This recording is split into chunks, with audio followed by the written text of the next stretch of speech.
Hi friends, పూర్వకాలంలో ఒక ఆశ్రమం ఉండేది. ఆ ఆశ్రమంలో ఒక గురువు అలాగే కొంతమంది శిష్యులు ఉండేవారు.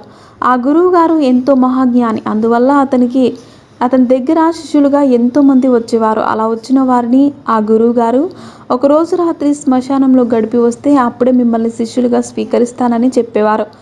అలాగే ఒకరోజు ఒక వ్యక్తి ఆశ్రమానికి వచ్చి, గురువుగారు నన్ను మీకు శిష్యుడిగా చేసుకోండి అని అడుగుతాడు. అప్పుడు ఆ గురువు ఒకరోజు శ్మశానంలో ఉండి, అక్కడ నువ్వు ఏది చూసినా నాకు చెప్పాలి అని చెప్తాడు.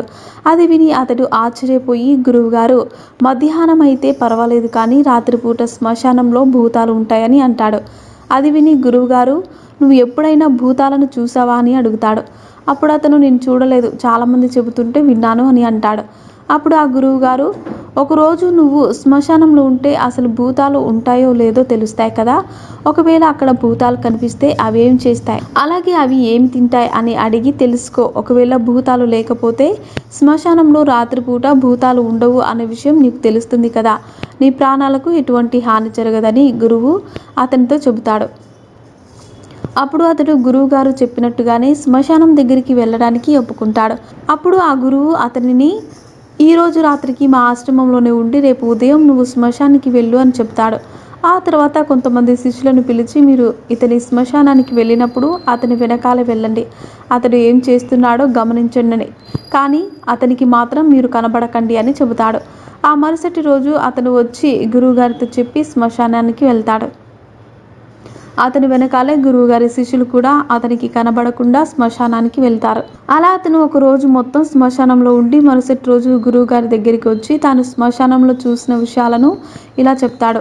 తను శ్మశానానికి వెళ్ళిన వెంటనే అక్కడికి 4 వ్యక్తులు ఒక శవాన్ని తీసుకొని వచ్చారని, అతని కూడా వచ్చిన వారు ఇతను చాలా అదృష్టవంతుడు, అందుకే ఇతనికి ఇంత మంచి చావు వచ్చింది, బ్రతికి ఉండగా ఎన్నో పుణ్యకార్యాలు చేసి ఉంటాడు అని అనుకున్నాడు. అలాగే కొద్దిసేపటికి ఆ శవానికి నిప్పు పెట్టి అక్కడికి వచ్చిన వారందరూ తిరిగి వెళ్ళిపోయారు. అలాగే మరి కొద్దిసేపటికి అక్కడికి మరో 2 శవాలు వచ్చాయి. వాటిలో ఒకటి బాగా ధనవంతుంది, మరొకటి పేదవారిది.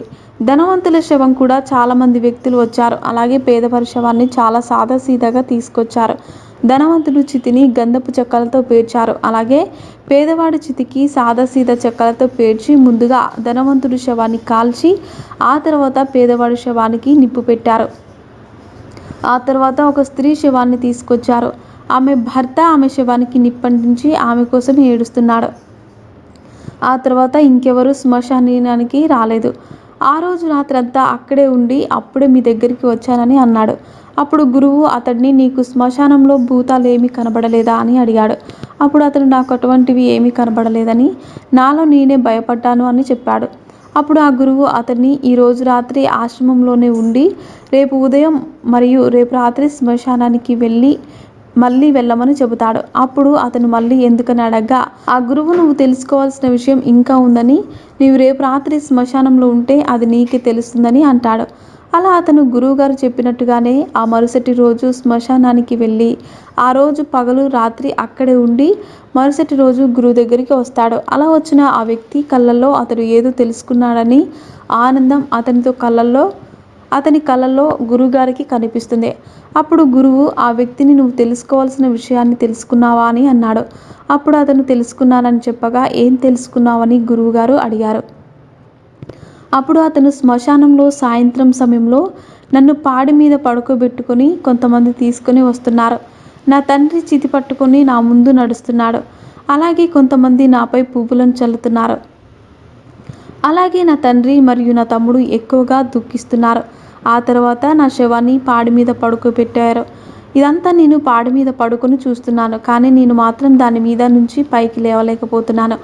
ఆ తర్వాత నా శవానికి నా తండ్రి నిప్పట్టించాడు. నా శరీరం కాలిపోతున్నట్టు నాకు తెలుస్తుంది, కానీ నేను మాత్రం ఆ చితి మీద నుంచి పైకి లేచి క్రిందికి రాలేకపోతున్నాను. చివరికి నా శరీరం అంతా కాలిపోయి బూడిదగా మారిపోయింది. ఇదంతా నేను ఆ శ్మశానంలో అక్కడే ఉండి చూస్తున్నాను. నేను ఆ రోజు రాత్రి అంతా ఆ బూడిదను చూస్తూనే ఉండిపోయాను. నాకు ఎటువంటి భయం వేయలేదు. ఇక ఉదయాన్నే మీ ముందుకు వచ్చాను అని అంటాడు. అప్పుడు ఆ గురువు ఒక నవ్వు నవ్వి, నాయనా, ఇప్పుడు నువ్వు నా శిష్యుడిగా ఉండే అర్హతను సాధించావు.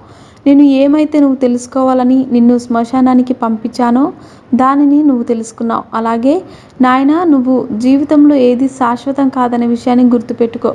అందువల్లే నువ్వు దేని మీద ఆశ పెట్టుకోకుండా జీవించమని అతనికి ఆ గురువు చెప్పాడు. సో ఫ్రెండ్స్, చూసారుగా, శ్మశానంలోకి వెళ్ళిన తర్వాత ఆత్మ తెలుసుకునే చేదు నిజాల గురించి తెలుసుకున్నారు. ఇలాంటి మరిన్ని విషయాలను మీరు తెలుసుకోవాలనుకుంటే వెంటనే మా ఛానల్ని సబ్స్క్రైబ్ చేసుకోండి.